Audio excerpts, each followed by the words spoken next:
It's over. It's over, and I was there. I was there almost every step of the way. I might have lost 6 days total, but I was there. I was there at the end.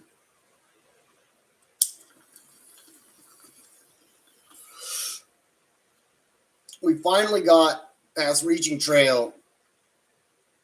I can only imagine that it was the atom bomb that achieved this when guns and men could not. There were places being atom bombed across the map. We had some sort of economic and technological superiority over the collies, but they too had their weapons. And instead of give us their resources, they decide to hit one of their own cities, denying us of a prize. I was far more north from that sort of horror, but what I would see, I think, would dwarf it. We were fighting over a dam, which I could only express to you as the length of many bridges. At the center was some sort of structure, that too was atom bombed. And so with glee, I lance corporal and watched as our men stormed across, throwing green ash at trolley cars. I would cheer them on, far, far, far from where they could hear me, rooting for them, begging them to just throw one more, even as they're bleeding out, and have the forefront, or really the remnant of the collie vanguard, flaying them apart. And of course, I went through several gravekeepers, and of course, I went through several lance corporals, but eventually it came down to the end of the war.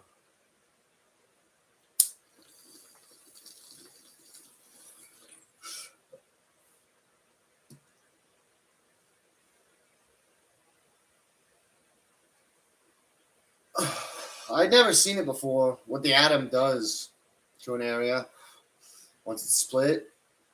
There's a terrible red, grainy hue. The color palette is a series.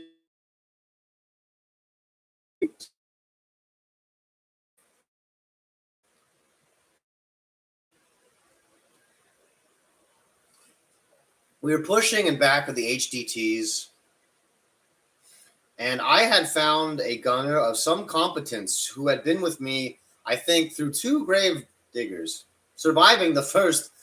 Oh, actually, no, surviving my first death. Same gravekeeper. So he was a good man. He knew to keep the machine rolling, even if the driver was dead due to his own incompetence.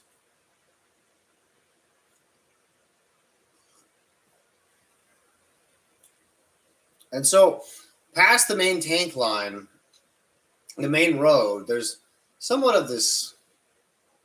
All I can describe it to you is a terrible mound. Its proportions nearly defy physics. I'm not sure what it's made out of. Some sort of terrible clay that I imagine would stick to one and would also slough if they would have around a corner between some simply would not be getting myself in a nice little boogeyman corner. And at this point, I am condensing 2 lives, so this part is a little bit larger than life, only because I ended up dying at some point.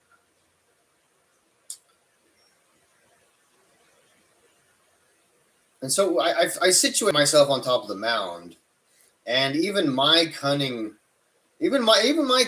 gunner's patience was wearing thin with me as he informed me that he had no targets, and I said it's okay. And he said the main battle is going down up the road, and I said that's okay. And so after many assertions, he eventually ditched me, which is what I wanted to do to begin with. Headlights are a fatal flaw for something like a gravekeeper at late war. That's the big one. And so I waited, and I had some success. My first life. firing into masses of infantry. They made one last great push. The collies did. After we broke through and we lost all of our vanguard armor, they were shattered and broken. All those land battleships, they might as well have been pushed off the bridge. It became a terrible meat grinder, and although I could not see what was happening ahead of me, I could only imagine it. At some point, the collies just pulled back, and so I was no longer the second line of attack, but I was relegated to the third. And behind there is really, I think, where the true terror unfolded. You see that there was a terrible slope that went down to the water. And for whatever reason, my comrades seemed so attracted to it. They fell and plummeted to a fate that I would have avoided long ago. And so some of them would plead me to try to move the truck over to give them a hand to get out, but I told them I will not risk this truck. I have a mission. And yes, indeed, I did sit there for hours without a target. It was the end of the war, and I was not going to miss it. Not by a long shot. This victory is what I put my own toil, sweat, and blood into to achieve. It was a part of me. It's more of a fabric of my being than this very shirt that I'm wearing. This right here is not tangible, not even tangible, not as tangible as this hell before me. And so it seemed like the more players that would fall down the mound, the more players it would attract, okay? And they simply could not comprehend their situation. They simply were trapped in this sort of like purgatory. I saw one who is of some competence, though I feel like there's just some part of him missing, as if a lobotomy was performed or should be performed. And so I muted him, and for 7 minutes he attempted to scale the side. He attempted to scale the side of that sheer face, and he simply wouldn't stop. It was like a moth. It's like when a moth's wing falls off and it just starts continuously if it wouldn't tear itself apart in its endeavor, it just sheds. And he had informed me and my gunner, before the gunner had ditched, that he did not want to waste his machine gun. And this line of thought to me is so alien for so many reasons that was his reasoning to be down there. But I know what it was. He was tired. We were all tired. I had extended my shift by quite a measure to ensure that I would be there to witness it. And I can tell you, it in many ways was like being back in an actual uniform. The fatigue level, okay? Just the sheer act of trying to force yourself awake is like, it's 99% of what you can do, and then 1% is just look, okay? Most of your entire being is just staying focused, staying alive, because once you go to sleep, you not only lower your guard, but that of the entire flank. And I had a sacred mission back there. As the gravedigger of the northern cohort, I have to be up there to dig graves, okay? No one's going to do it. No one's going to do it. No one wants to do it. But I have to, because that's what it's there for. It provides a very specific service, which is surprise. And I'd already floundered this surprise once, so I was not going to do it again. And so I stood there stalwart. And there were several like me, I would say 2 others, who had set up preserved weapons. And I knew that they both had 1,000 eyes there looking down the road, just waiting for the blue uniforms to stop dropping so that the collies would rush us. And in this time, an APC, a tank, and a truck all passed in the course of perhaps many hours, several hours. I hit but the truck. My fatigue was so great that in readjusting myself, I had sort of wiggled the cord around the back of my computer, initiating a terrible, terrible portion of lag, just short enough to miss the mark. And so the prime targets that I had stayed there to stop, I had missed. My very function, my very purpose was undone for the most part, just in retrospect. But all the while, the mound was going on. The mound. All I could focus on really was the mound. And so when you reach sleep fatigue, and this usually happens over the course of several days, but I'm sure maybe even on a smaller scale, it'll happen within the time frame I stayed awake. Things start becoming funny. And for me, at the end of the war, it was no longer us against the collies. In a way, just having basically like a line of infantry and a vehicle in front of us, that made the collies a world of weight. They decided that they just wouldn't even fight over the dam, and they'd make our guys rush into the guns of their pillboxes and bunkers on the other side. That was their policy. They wouldn't be coming, not in any force, and not enough to force to dislodge me. And so my war, I suppose, was against those that just chose the mound. They chose the mound over everything else, and their fate was the same. They waited, and well, yeah, first there was waiting, then there was trying it, and then they wouldn't stop. And so, we would jeer and jest at them, and we would say, "Oh, you're getting closer. This is the one, I can tell."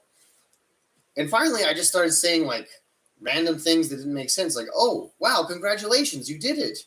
You're the 7th contestant," when really none of them did it. And it was this sort of like state of delirium, where the enemy was just incompetence, because there were a seldom few that fell in there that I did hold to the high regard.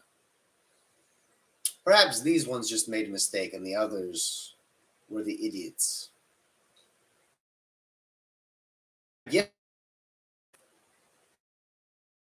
I gifted them this. On the other side of that boat, there would be a dock, and they would find the bridge. I mean, the ladder that would take them to. Could offer them salvation, but they had to trust me. If they wanted to escape their little pit, they had to trust me. And so some of them, they would ask me, "Are you sure?" Because there's no way you can see it from the pit downside the slope. There's no way for them to zoom out and see it. I can see it where I am. But I withheld this information for them for 2 reasons. One, the fatigue. I was just too tired. And 2, my own, just by prejudice. And in this time of weakness is when they came out. Facade, this veneer of courtesy, which I implore you to employ, was gone. And instead, there was just the will to continue. The will continue being there, not even to fight, just to keep myself at the ready moment, so that when I had to, maybe my adrenaline could get me that rush or kick in. War is hell, and I really did. I encompassed a cauldron.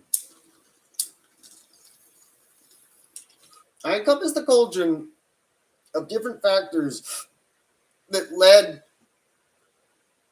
really to what I've read about and listened to about like there's a POC 38 gunner on the Eastern Front, and by the end of the war, he actually avoided getting a promotion because being promoted would send him to another unit, and he didn't know who these guys would be. He didn't know how long they'd been in the war, but most of them they're with them. He didn't trust. And so by the end of the war, that was it. That's who I knew I could trust, this small clutch. In the midst of all this, this roiling, blood-curdling death loop in which both sides were just grinding away. Like footmen. Like MOBA footmen. There had to be a contingency there, just in case. And that's who I chose to surround myself with at the end of the war, are those stalwart few that understand that war is not simply just getting closer to the enemy and getting some sort of impulse to aim and then pull a trigger. War, it's another factor of its own. And at the end of that war, what I felt was nothing. Nothing at all. There was no relief. There was no glee. There wasn't even spite. There wasn't even spite compelling me to neener. Because the collies are the source of my greatest prejudice, as they are apes, and I just cannot suffer them. I felt nothing except that spark keeping me going. Just like, not necessarily going out, but like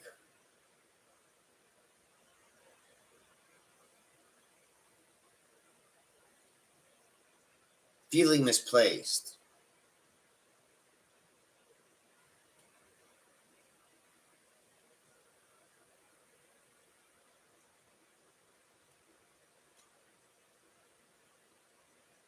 It's not bittersweet. It's just over.